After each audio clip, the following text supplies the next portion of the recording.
C'est une mission d'inspection des juridictions et de contrôle des conditions de travail des magistrats en fonction à Port-Gentil, qui a débuté par la Cour d'appel judiciaire de la ville, avant de se poursuivre au tribunal de première instance, puis au tribunal administratif, ensuite à la Chambre provinciale des comptes pour se terminer à la prison centrale, où la secrétaire permanente du Conseil supérieur de la magistrature s'est particulièrement intéressée à la détention préventive. Le secrétariat permanent du Conseil supérieur de la magistrature a dans ses attributions le regard sur la détention préventive en matière de flagrant délit pendant le dépôt de l'instruction.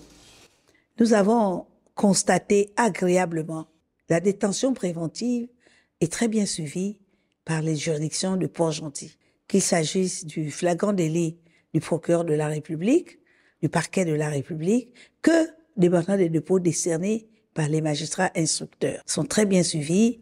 La chambre d'accusation de la Cour d'appel judiciaire participe pleinement à cette gestion des détentions préventives en ce que régulièrement, elle mène des inspections internes. Dans l'ensemble, Paulette Ayomba, épouse Akoli, s'est dit satisfaite des efforts consentis par les magistrats pour la préservation de leur cadre de travail respectif.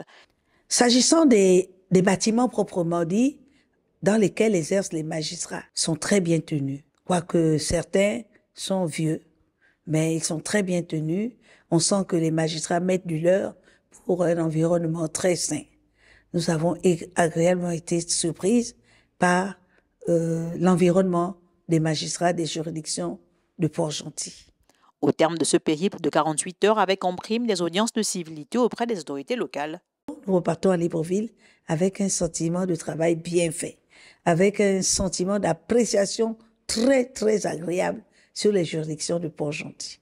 Le secrétaire permanent du Conseil supérieur de la magistrature, dont le passage est gage d'espoir notamment pour ces magistrats en situation administrative irrégulière, a toutefois regretté le caractère important du contentieux dans la ville de Sable, marqué par des viols sur mineurs à côté des crimes.